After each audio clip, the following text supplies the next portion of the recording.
We're back. It's your movie review man. I'm Jeff Johnson, and this is Claude Fatier. And today we're reviewing Coming to America with a 2, Claude. That's right, a 2, right between Coming and America. All right, so we're about to get started. Again, if you like our content, don't forget to press like and subscribe. All right, so, go ahead, buddy. Go. I was gonna say, join the conversation. Subscribe to us so you can see when our shows come up and what titles we're reviewing. Comment to us so we can talk to you. Let us know what you think. We're going to tell you what we think about our movies. Let us know what you think and join the conversation. So, Claude, what about Coming to America? All right, well, Coming to America is the sequel to the 1988 hit Coming to America without the 2 between Coming to America. In the original, Prince Akeem goes to Queens to find a bride. He's an African prince who goes to Queens to have a bride.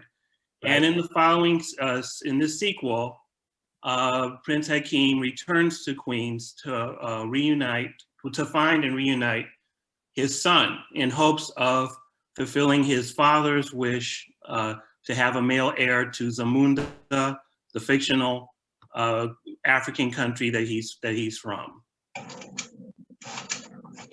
And so, Coming to America, the sequel, I don't know, the original Coming to America is just so beloved, Claude, if I can say, I love that film. Eddie Murphy has certain films of his large body of work that I think are like classic African-American films.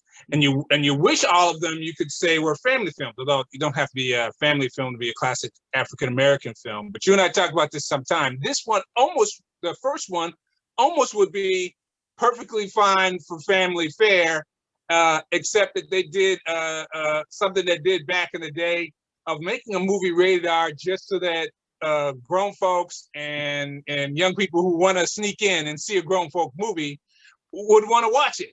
I mean, if it wasn't rated R, you'd think it wouldn't be edgy enough or interesting enough or compelling enough or too boring or too lightweight, so you wouldn't go. And so back in the day, they'd make movies rated R that there was nothing rated R about them. It wasn't necessary. Now, Coming to America, the original Coming to America, has one of those famous and most classic scenes in it is the bathing sequence, which has nudity in it, but it's so funny and so hysterical. And of course, many people who saw the 1988 was the original release date for the first Coming to America. Most people within the sound of our voice saw Coming to America on, rerun on television. A PG-13 version of it, where they just trim the nudity out of the bath scenes so that you could still have the punchline. And there wasn't any violence at all in the film, the original film, and there wasn't any cursing, I think, at all. Certainly not rated R cursing, and not cursing at the level of where 30 years later, regular cable television cursing level. It wasn't even close to that. So the original film was just fun, funny, lighthearted. It was Eddie Murphy at his best when he's playing multiple characters. It wasn't the inventor of the post-credit sequence, but the post-credit sequence of the original Coming to America is well worth it. Claude, we're going to do a series. Claude, you and I have talked about doing a series of films that you could watch together. And this one would not necessarily would show up as one of my you should watch it together. And I guess it doesn't technically constitute a binge film. But what I will say about Coming to America and Coming to America is go ahead, go back, please, and stream and watch the original 1988 Coming to America. I say first. If you haven't seen either of them yet, go watch the original first. It actually will help you with this film, because this film really is an homage back to the first, and back to the issue of rated R versus PG-13 versus is it family fare? This film, one was done PG-13, which was my first warning, my first concern about it. I was like, okay, how are they going to play this? I know why they made the other one rated R, so it would be edgy, and at least it wasn't a wasted rated R. I mean, they literally gave you nudity to make a joke. That's one of the most memorable jokes in the film, so that's why it was R. So they're making this one PG-13. My first concern was, are they dumbing it down? And then the second concern I had, Claude, is that 30 years later, PG-13 has a lot more curse words and violence than was ever allowed 30 years ago. So who knew what PG-13 was going to look like once it showed up on this film? Okay. All that having been said, see the first one first. All right. It's interesting that you said that because, originally I was going to see the first one first, but I also had certain concerns about the movie. And I said, you know what? I want to see the second one without having seen the first one. Sure. Because the first one is so beloved. I said I did not necessarily want to, have the comparison in my head. I just want to, just try to enjoy it for what it is. But I definitely agree. I think it's a good idea to see both of them. I just chose not to see the first one because I just, wanted it to sort of, stand on its own. And I figured, and just like they did in the movie, they definitely touched on certain moments, reminders, so that if somebody did not see the first movie, you had enough you had enough information so that you weren't, lost. I think it did a pretty good job of that. Gotcha. And I was also kind of, and going back to the PG-13 thing, like you mentioned, I was definitely, I was wondering how they were going to do things because the original one was directed by John Landis, and we just know through Animal House and all his stuff, he sort of has sort of like a biting edge to his humor. And apparently the working relationship between him and Eddie Murphy wasn't, it deteriorated on that movie, but they still brought about a very incredibly memorable movie, and things that were funny in the 1980s, we're getting revisited now. A lot of things that we thought were great in the 1980s, and people were like, this is not appropriate. It's a little creepy, this person's doing this. Why do you have to show all this? And so I too was a little concerned. But going back to this movie, this was Eddie Murphy's second collaboration with Craig Brewer, who directed this movie. And Craig Brewer also worked with him on Dolomite Is My Name, which came out, I think it was distributed sometime maybe the year before last, and they did, they did an amazing job with that movie. Right. And if I got it right, weren't both of those Amazon releases, or no, they were both direct-to-video releases, even if they were done with different houses. I'll look it up. But this, I think so. You know what? Yeah, we may be getting in trouble. I think it was an Amazon release, but you know what? Oops. Right. Excuse me, we're wrong. they were both straight to streaming service releases. And you're right. I think it's significant that it was a director he worked with. I'll jump in here and give my Jeff's philosophy on managing comedians. One thing I want to add, though, my wife and I actually went and saw Dolomite Is My Name. We went to the theater the 1 week that it was out. Wow. Okay. So we definitely wanted to show our screen, full movie screen love towards the movie in this effort, because I just thought, if I could see Once Upon a Time in California on the big screen, I could definitely see Dolomite Is My Name on the big screen too. So just go ahead. I'm sorry. I just had to put that in there. Absolutely. And unpacking that too, Wesley Snipes is now in the sequel.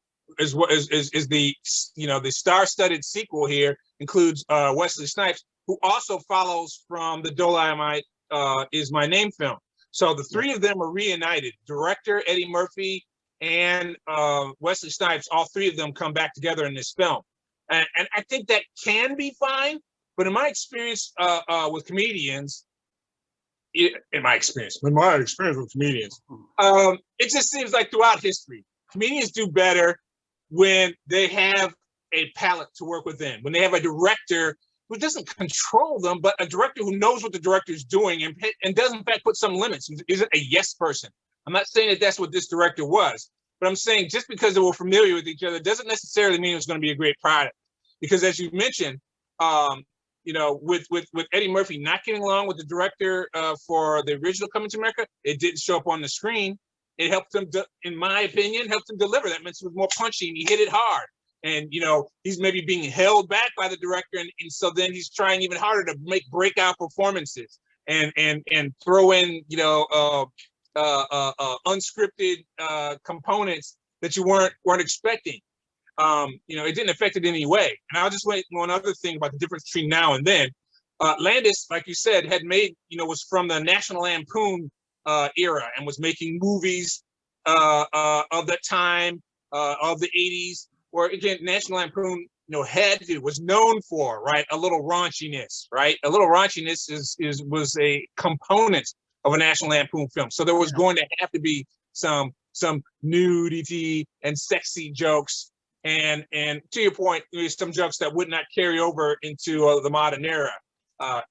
This film tried to actually make fun of those. Moving to a review about this current film, I don't think it did all of that well. They let the barbers stand out as the singularly politically incorrect comedians of the show, and they even made fun of where all the barbers said something something that was not politically correct in their African insults to Akeem and to his sidekick Semi. They all put in their cracks, their wisecrack remarks, because it's an old man barbershop, and everything they say is cursing and a little bit not for children. So then the young man in the barbershop tried to say something. They're like, "Oh, you went too far. You went too far." Yeah, about fat bellies and flies on their face, and it was right. He's like, "Oh, you went too far. Get out, get out." Not right. So, yeah.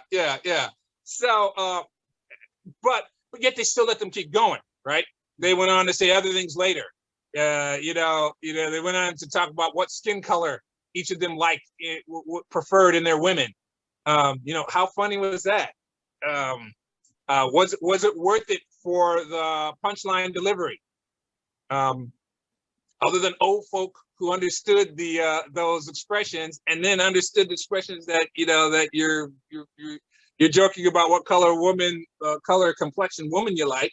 I mean, how funny was it? Was it worth the delivery of the joke? I'm suggesting no, it wasn't that funny. Eddie Murphy is a master of putting on costumes and taking on different characters. He's done this throughout his career with the Clumps, where he played all family members except the little boy. He played his brother, he played his daddy, he played his mama, he played his grandma, and he played Clump himself in a vac suit. And then also he played his alter ego of a wisecracking and crazy Mr. Hyde to the Clump Dr. Jekyll character. When Eddie does these, he's masterful. And to build on that skill, actually, he doesn't even need the makeup, because I think one underrated performance was it was in Bowfinger, where he played, ended up being like two different brothers. One who was like completely indoctrinated by Mindhead, which was sort of like the spoof of Scientology, and then his very, very, very nerdy brother, and without any makeup. Nobody can tell me that he did not create two separate characters. And I mean, there's part of me that feels honestly that he should have been up for a nomination on that alone, because he did not need Rick Baker and makeup to create different characters. But go ahead. Yeah. So in the original Coming to America, which I guess if you didn't see the original Coming to America, I won't spoil it for you, right? If you honestly didn't see it, I won't spoil the post credit to you. Let's just say Eddie Murphy plays more characters in costume than you think. And what enhances the film also is that so does Arsenio Hall. Arsenio Hall, who plays Sidney. And 30 some years ago, ladies and gentlemen, Arsenio Hall and Eddie Murphy were running the table of pop culture between Eddie Murphy and one or two hit films after the other. He certainly was a blockbuster person. All his movies, whether they were critically acclaimed or not, were all guaranteed draws for films. And Arsenio also, is playing multiple characters and in costume in the original film. They do that again here. Just the question is, how well. I guess I'll just stay on the love. The other love about the original film is the soundtrack is amazing. I mean, I can still sing. And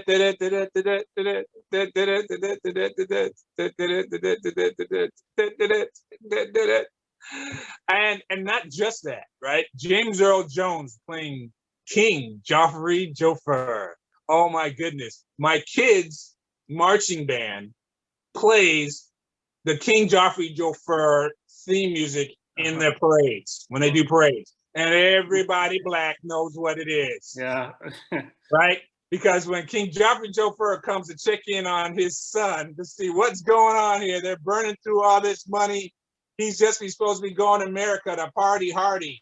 What do you mean my son is looking for a bride? So King Joffrey Joffer comes to America. James Earl Jones, 30 years ago, ladies and gentlemen, James Earl Jones is Darth Vader. Let's make it plain. Let's make it plain. And everybody black knew that Darth Vader was James Earl Jones. It didn't matter that they had some 6'10" dude inside the suit, 6'10" and in his 20s and muscular and healthy and wearing the suit. It was like, no, only one voice. If you caught the punchline in the second film, they had in this current film coming to America, they showed Zamunda News, CNN News, and they used the voice. It's CNN. Because James Earl Jones is the voice. He is the voice. Well, also building on that, and I guess this is where, I basically agree that the first one was a landmark, and I thought this second movie was pretty good. It was not quite, it wasn't, to me, it wasn't quite as good, but I mean, I thought it was entertaining enough. And talking about the whole voice, yeah, you had James Earl Jones, definitely was the voice of our time. So who, spoiler, I mean, who, in the beginning when they're sort of doing his funeral while he's still alive, that's right, ceremony. That's right. Who did they bring to do his speeches and talk about his life, narrate his life? Who else could they do it? Morgan Freeman, the second voice of God. I mean, you basically, the second voice of God. So and that to me is like, just a number of moments that I felt were entertaining was the fact that they did clever things. And going to CNN News, the fact that you had Trevor Noah disguised as the newscaster. As this gets so, it was funny enough. I mean, I thought it was funny enough, and in terms of creating a couple moments that were sort of laughing. Now, are there any big, humongous laughs in the movie, or certain things I take away from it?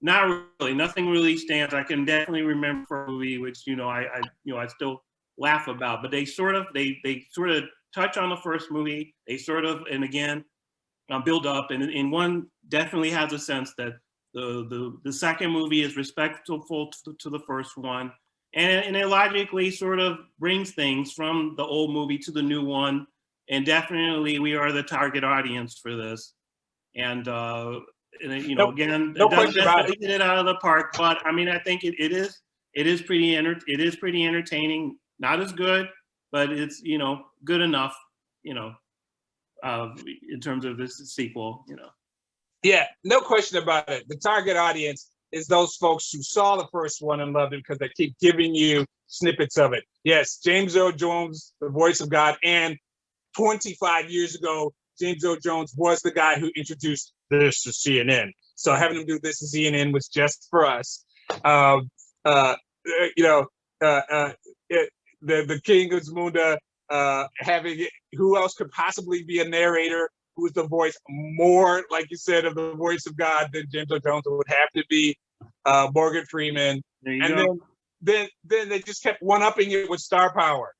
This film just kept whatever for whatever occasion that they had, they just went and brought out somebody, star power of the 80s, right? Always star power of the 80s, but they would pull someone from the 80s in, and because they're royalty, they can bring whatever star they want to the funeral for the king or any party that they want to throw, which becomes a punchline at the end. They can get any star they want, and they did in this film for our target audience. They pulled any star they wanted from the 80s. They pulled them into the film of all kinds. Yes. Even when you thought that they were making a goofy joke about, hey, can you excuse me a second, Mutombo, could you get out of my way? And it was, in fact, Dikembe Mutombo. Yes. Yeah. And then the other basketball fans are like, ooh, who's that tall person? Non-sports fans, people don't know anything about the 80s, like, who's that tall person? No. It's Dikembe Mutombo. So yes, some of that stuff was kind of funny. Yeah. It was also nice to see Wesley Snipes. Wesley Snipes looked great. Wesley Snipes looks better in this than he does in, I dare say, in Dolomite Is My Name. It's great seeing Wesley Snipes back. It's definitely great seeing him. I mean, the thing is that he definitely still has it. He always had that spark when he first came in the scene. When he was, when he had like that, soon as he came in from the Michael Jackson Bad video from a long time ago, you just knew star quality, and he just continued. It was great to see. It was great to see him again, and it seemed like he's sort of going through this, I don't know, idling engine phase of his, like in a way what happened to Mickey Rourke. As long as he doesn't start doing professional boxing and messing his face up to have plastic surgery, I mean, he's gonna be good. But we definitely, we just in my opinion, I miss seeing him in the movies. Yes, he needs to be cast more. Forget all, just put him in. The man still got the acting chops. He's hilarious in terms of comedy. Yes. Just give him more things to do. Honestly, it's just please bring it back. Hey, we do hard segues on this show. So here's hard segue number one. Put him in the Blade sequel. I don't want to write the script for you, Marvel. Call me. And I will, but put him in the Blades. He still got it. And let's be clear, we're living in an era where a whole lot of old dudes are still doing action films. Okay, a lot of old dudes who didn't actually know karate. Snipes was and we will be covering this in other reviews, ladies and gentlemen. Especially maybe when we do the. I guess we'll just have to do the Blade bingeables, because I've been watching them lately, trying to say, hey, do they stand up? Are they as good? Wesley Snipes is an excellent action hero, martial arts hero. Bring him back. Yeah. So, and it was great to see other people. I mean, it was great to see, Shari Headley just coming back. I wish they'd given her more things to do. Let's take a quick break. It was great to see John Amos. I wish. Oh, sorry. Let's take a quick break, and when we come back, let's rattle down all the special stars that shined on this film. We'll take a quick break, and we'll come right back.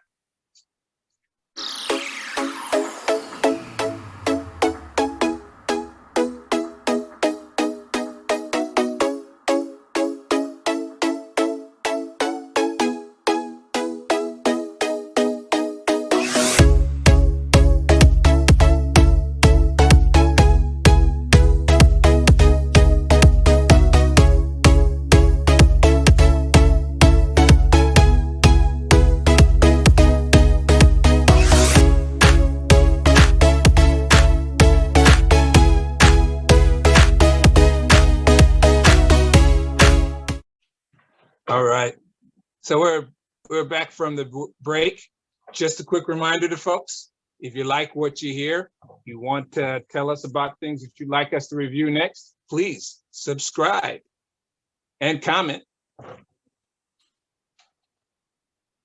So when we left, we were talking about the star power in Coming to America 2. Yeah, it was just great to see a bunch of, number one, a bunch of, familiar faces. And again, you mentioned the characters they recreated, but we had John Amos coming back as the grandfather. We see, of course, James Earl Jones, obviously, and then like a couple other people, Louis Anderson, coming back. And honestly, I wonder what happened with, I know they had to have had a plan with Soul Glow. Why was Eric LaSalle not in there? I need to know the series. I mean, come on now. But yeah, for the most part, it was a good reunion. They reminded everybody of stuff in the first movie. And it was just, yes. It would have been a significant punchline. The movie ended without really saying too much what happened to her baby sister either, as a practical matter, just saying. Soul Glow. They didn't show baby sister even go to the wedding, if I'm not mistaken. They don't even show her in Zamunda at the wedding. There's a lot of characters to cover, and she didn't make it there. Soul Glow was so funny. You figured that would definitely come back. I don't think we need to spoil who does come back. Eric LaSalle is a missing figure. Certainly from the original film, and but some of the new additions were nice, right? So the purpose is a lot of talented people in terms of the new addition. I mean, especially we have Lunel, we have Tracy Morgan. You also have female comedian for Saturday Night Live. Leslie Jones. There you go. Yes, Leslie Jones. Leslie Jones. So I mean, Leslie Jones, part of the setup, right? It's like, how can we have a kid? And the answer is they actually take us back, use a little aging software or good makeup and suck your tummy in. They take us back and recreate from the first film that originally Eddie Murphy's character, Prince Akeem, was going to America. He told his daddy he was going to sow his royal oats before going ahead and committing to his marriage to Imani Izizi, played by Vanessa Bell Calloway. And her return is also for comic effect in the film. It was okay punchline. It was it was an okay punchline. She's so great in other stuff. I was like, God, did they just have to give her the one little joke? I was like, they brought it back for one joke. Yeah. Vanessa Bell Calloway, with the wonderful Vanessa Bell Calloway. Yeah. But the excuse is that, well, what's the premise for how it is that possibly he had a son? Well, a scene in the first movie is they tried going to nightclubs to find a bride with very poor success. They were not finding a suitable mate, and what we're led to believe is that even though they didn't find a suitable mate, Simi, the sidekick for Eddie Murphy, talked them into bringing two women home anyway to their apartment, and we're to believe that Leslie Jones got herself and Eddie Murphy's character Prince Akeem high, and he doesn't remember fathering his son. So an excellent excuse to bring on another Saturday Night Live comedian to add to the cast. Her introduction is good. The connection between her and Shari Headley's character Lisa, who is the queen, Prince Akeem's bride, turns out to be just fine. I like that. They make the connection back to Queens because remember Lisa is from Queens, so she is the queen to be, but she's an American girl. So so having her there, John Amos' character, and then again the introduction of Tracy Morgan as the father figure for Prince Akeem's bastard son. They had to throw in the royalty.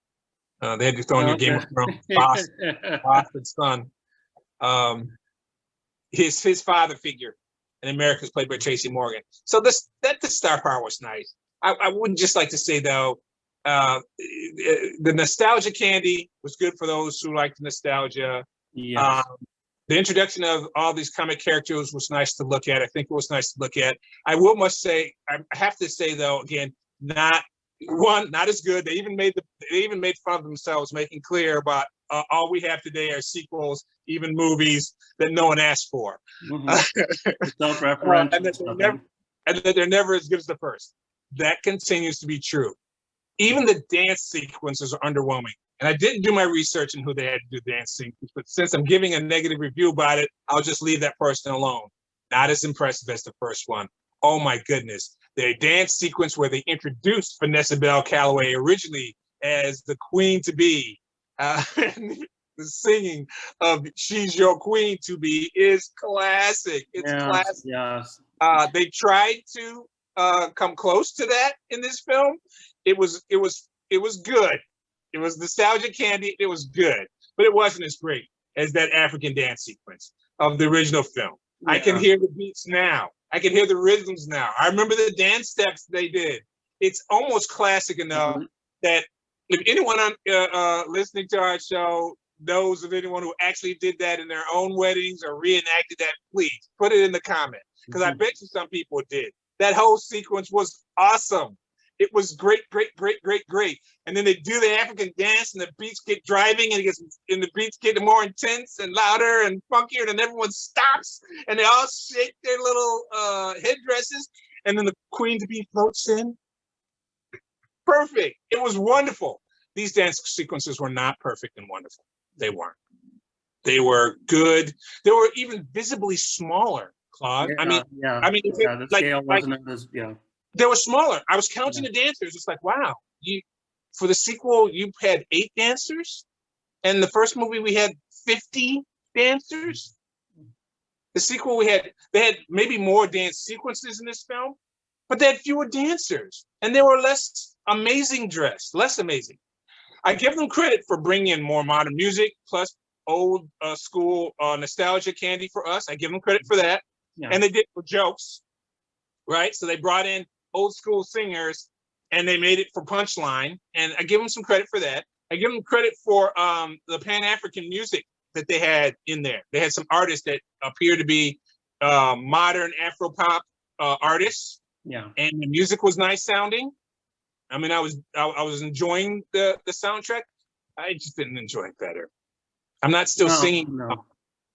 Yeah, the first one had set a very, very high bar, and again, as we mentioned, there's a lot of talent here. I wish, in a way, they had given talent a little more, to do. I mean, there were certain moments where it was like, okay, it was sort of funny. And there were other moments where I was a little underwhelmed.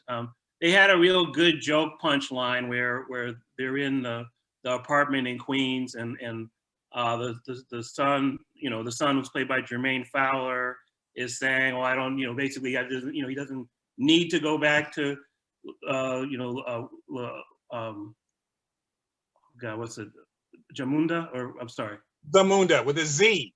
Zamunda. He didn't need to go back to Zamunda, and then the suitcase opens up with the cash and the gold bars.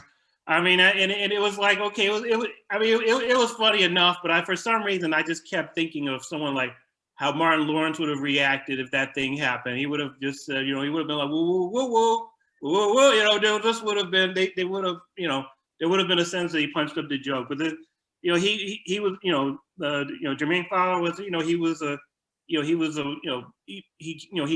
carried the role pretty well. I mean, it was, he did, I thought was a very good job.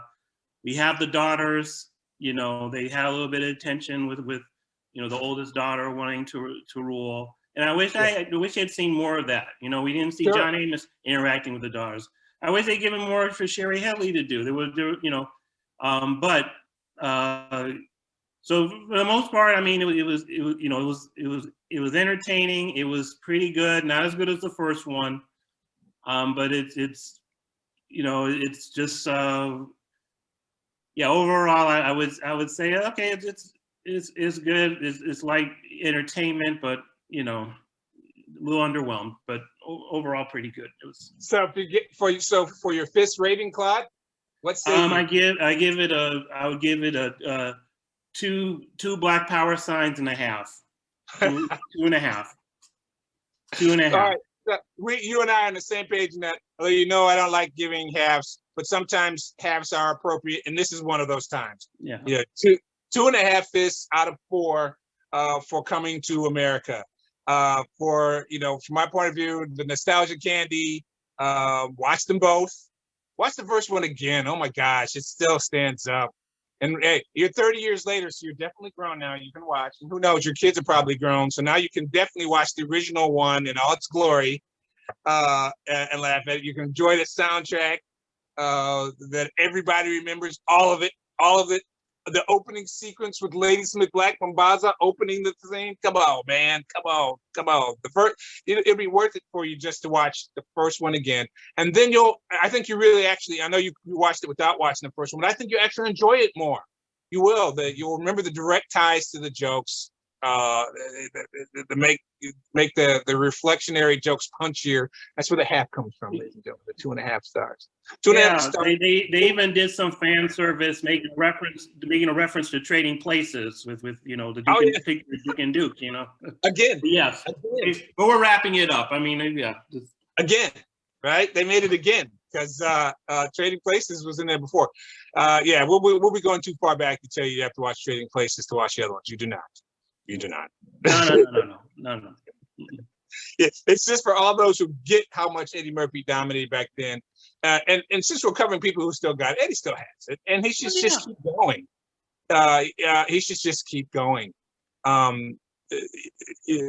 This film, the Dolomite film, it's amazing to me how, again, when he takes on other characters, because in this character, Priest Akeem is a caricature, if you will, right? He's not being Eddie cracking jokes or trying to, be the smooth guy like Boomerang. No. He's creating a character. He's not the wise cracking whatever, And when he does that, he's better. He's better. This is the perfect environment for him to not be the wisecracking person and then put on a costume, put on multiple costumes, and wisecrack like that. It's ideal. So you heard it from us. Claude and I agreed on this one. 2.5 stars, Coming to America.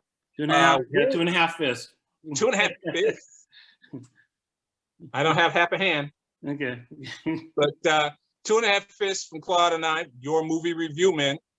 Come back and check out our other reviews. Let us know what you think about Coming to America. You've heard what we think. Let us know what you think. We're your movie review men. I'm Jeff Johnson. Now I'm Claude Fitch here. Don't forget to press like and subscribe.